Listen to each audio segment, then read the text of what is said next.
Okay, what I have in my hand now are the first release iPhone 17 Pro in orange and silver. Let's start with a simple unboxing.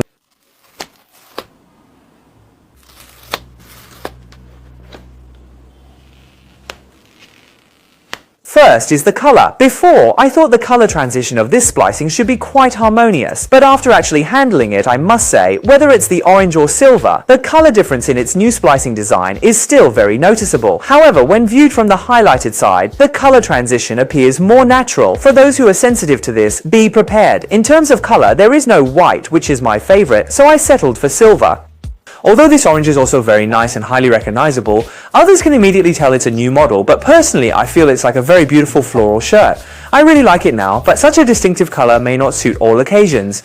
I don't know if you like this color, but I believe teacher Wumi will definitely be interested. Besides the color, the most controversial aspect this time is its material, switching back to aluminum alloy from the titanium alloy heavily promoted 2 years ago. Personally, I still prefer titanium alloy, but since this time the aluminum alloy is cast in one piece, I believe everyone can see that compared to the gaps in the titanium alloy frame of the 16 Pro back panel, the transition of the 17 Pro edges is smoother and the actual grip feel is much better. Here, let's compare the frame details and you can see which material has a better texture. The new aluminum alloy is said to dissipate heat much better than titanium alloy, but the hardness of aluminum alloy is somewhat inferior to titanium alloy. Personally, I can't bring myself to drop it for testing, but online some people accidentally dropped it and you can see the dent. So I still recommend using a case regularly. The upgrade to the rear camera is also one of the most noticeable changes this time. As the biggest appearance change in recent iPhone generations, the reviews online are really mixed. I admit I didn't like it at first, but maybe because I've seen it so much recently, I now find it quite nice. Due to wireless charging and cost control, a hole was made here to place a super ceramic panel, here placing the previous generation iPhone 16 Pro together. Do you prefer the integrated back panel or this new splice design?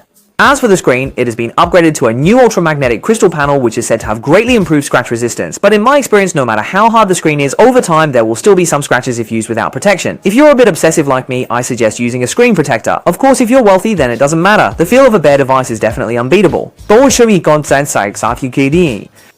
The brightness has also increased from the previous generation's 2000 nits to 3000 nits. Here, I adjusted them both to the brightest setting for comparison, and you can still see the difference. However, when you actually hold it and look with your eyes, the difference isn't very significant, but having it is better than not. After saying so much, as a newly acquired device, the part that interests me the most is actually its brand new front camera.